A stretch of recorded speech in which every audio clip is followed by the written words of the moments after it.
Students, today we are going to study about the factors on which the resistance of a conductor depends.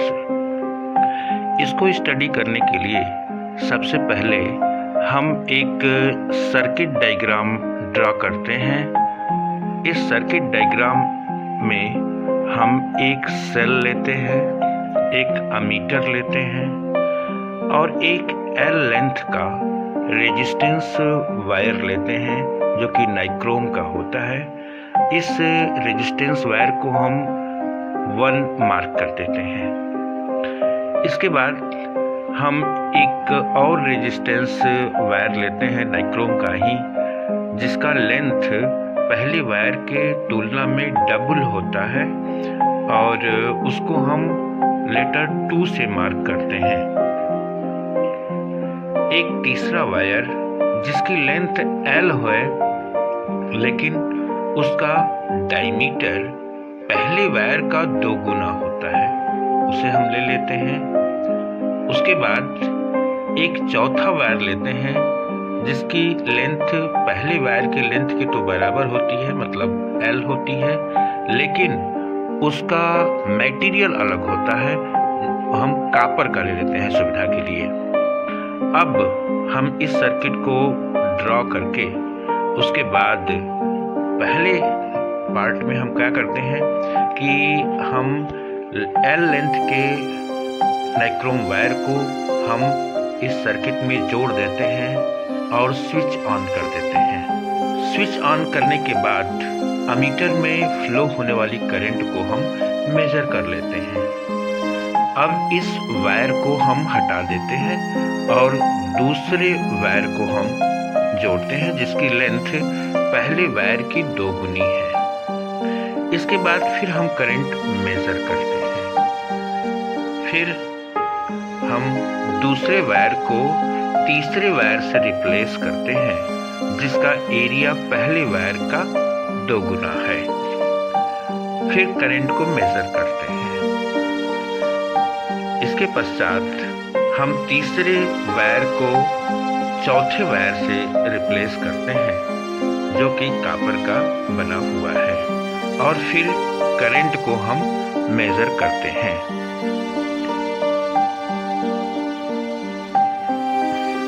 इसके बाद हम इन चारों observation को बहुत ध्यान से देखने पर ये पाते हैं कि पहले वायर में जो करंट फ्लो कर रही होती है, दूसरे वायर में उससे आधी करंट फ्लो करती है। इसका मतलब ये होता है कि दूसरे वायर का रेजिस्टेंस 2 गुना हो गया। तीसरे वायर को कनेक्ट करने के बाद जब हम एमीटर की रीडिंग को ऑब्जर्व करते हैं तो हम ये पाते हैं कि एमीटर की रीडिंग पहले की वायर के कंपैरिजन में डबल हो जाती है। इसका अर्थ ये होता है कि रेजिस्टेंस आधा हो गया। इससे ये साबित होता है कि अगर किसी कंडक्टर की हम एरिया को डबल करते हैं तो उसका रेजिस्टेंस आधा हो जाता है। मतलब ये कि resistance area of cross section के इनवर्सली प्रोपोर्शनल होता है। अब अगले स्टेप पे हम इस तीसरे वायर को चौथे वायर से रिप्लेस कर देते हैं। अब अगले स्टेप में हम तीसरे वायर को चौथे वायर से रिप्लेस करते हैं। आपको याद होगा कि चौथा वायर हमने अलग मटेरियल का लिया है, जैसे कॉपर का। हम देखते हैं कि अब की बार पहले वायर की तुलना में ज़्यादा करंट फ्लो करती है, जो ये साबित करता है कि कॉपर का रेजिस्टेंस नाइक्रोम से कम होता है। इसका मतलब ये हुआ कि किसी भी कंडक्टर में फ्लो होने वाली करंट इस बात पे डिपेंड करती है कि उस कंडक्टर का मटेरियल कैसा है। इसके बाद हम एक और चीज़ ऑब्जर्व करते हैं। किसी भी कंडक्टर को हम लें और उसके अगर टेम्परेचर को चेंज करें तो हम देखते हैं कि करंट की वैल्यू चेंज हो जाती है। इसका अर्थ होता है कि करंट टेम्परेचर के ऊपर भी डिपेंड करती है।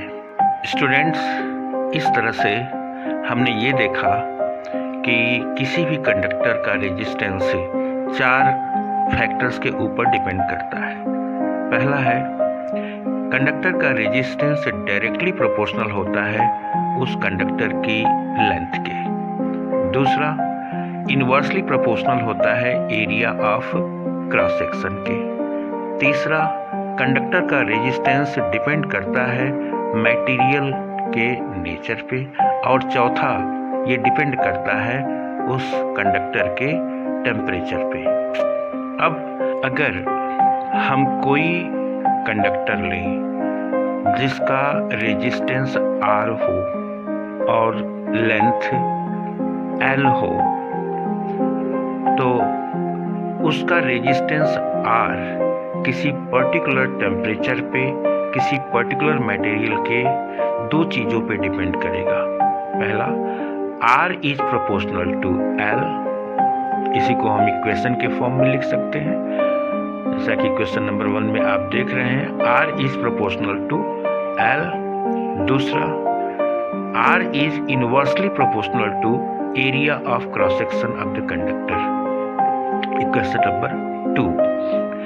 इन दोनों इक्वेशंस को जब हम कंबाइन करते हैं तो हमको मिलता है R is directly proportional to L upon A। अब students, R is proportional to L upon A, परंतु R L अपॉन A के बराबर नहीं है। इसका मतलब ये होता है कि R की वैल्यू L अपॉन A की वैल्यू के साथ एक कांस्टेंट मैनर में इंक्रीज कर रही है। इन दोनों को बराबर करने के लिए हम एक कांस्टेंट रो को L अपॉन A में मल्टीप्लाई कर देते हैं। तो इस तरह से हमारा इक्वेशन हो जाता है R equal to rho L upon A। This is equation number 3, जहाँ पे रो एक कांस्टेंट है जिसे हम कांस्टेंट ऑफ प्रोपोर्शनैलिटी कहते हैं, और ये एक ऐसा कांस्टेंट है जिसको हम रेजिस्टिविटी कहते हैं कंडक्टर की। इसका मतलब ये हुआ कि रो जो है किसी कंडक्टर की रेजिस्टिविटी है। ये रेजिस्टिविटी उस कंडक्टर की कैरेक्टरिस्टिक प्रॉपर्टी होती है। इसकी SI यूनिट होती है ओम मीटर। अब हम इस रेजिस्टिविटी को भी डिफाइन कर सकते हैं। अगर इक्वेशन नंबर 3 में L की वैल्यू हम 1 रख दें और A की वैल्यू हम 1 रख दें, तो हम देखते हैं कि रो R के बराबर हो जाता है। तो इस तरह से हम रेजिस्टिविटी को डिफाइन कर सकते हैं। Resistivity of a substance is numerically equal to the resistance of unit length and unit area of cross section of that substance. Resistivity of the substance is the characteristic property of the material of the substance. इसका अर्थ ये होता है कि किसी भी substance की resistivity उसकी characteristic property होती है। कैरेक्टरिस्टिक प्रॉपर्टी का मतलब ये होता है कि एक ऐसी प्रॉपर्टी जिससे कि उस सब्सटेंस को हम दूसरे से कैरेक्टराइज कर सकते हैं या उससे हम उसमें अंतर कर सकते हैं। किसी भी सब्सटेंस की रेजिस्टिविटी 2 चीज़ों पे डिपेंड करती है। पहला, नेचर ऑफ द मटेरियल, और दूसरा टेम्परेचर पे। किसी भी सब्सटेंस की रेजिस्टिविटी उस कंडक्टर के लेंथ और एरिया ऑफ क्रॉस सेक्शन पे डिपेंड नहीं करती है। यहाँ पर आपको मैं एक बात और बताना चाहूँगा कि मेटल्स की जो रेजिस्टिविटी होती है वो बहुत कम होती है। इसकी रेंज 10⁻⁻8 से 10⁻⁻6 ओम मीटर होती है। Therefore metals are good conductors of electricity. Resistivity of alloys are much greater than the resistivity of metals, and also does not change much with the change in temperature. मतलब ये कि जो एल्वाइस होते हैं उनकी रेजिस्टिविटी हाई होती है और टेम्परेचर के साथ बहुत कम वेरी करती है। इसके अलावा जो एल्वाइस होते हैं उनका ऑक्सीडाइज बहुत कम होते हैं, वो बहुत मुश्किल से ऑक्सीडाइज होते हैं।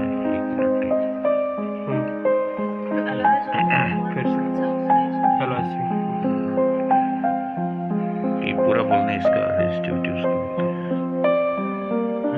पूरी बोलते हैं उसकी रेजिस्टिविटी एल्वाइस वाली।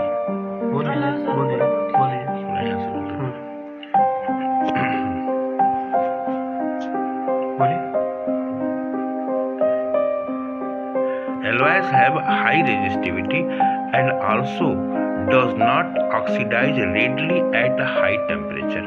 Therefore, alloys are used to make elements of heating devices like electric iron, toaster, etc. Tungsten is used for making filament of the bulb. The resistivity of insulators is very high. It ranges from 10 power 12 to 10 power 17 ohm metre. यही कारण है कि insulators का इस्तेमाल हम electricity से बचाव के लिए ग्लव्स वगैरह बनाने में करते हैं। स्टूडेंट्स, मैं ये उम्मीद करता हूँ कि आपको रेजिस्टेंस किन फैक्टर्स पे डिपेंड करता है ये बात अच्छी तरह से समझ में आ गई होगी। अब नीचे लिखे हुए होमवर्क क्वेश्चन को अपनी कॉपी में नोट कर लीजिएगा। Please do not forget to like and subscribe the video.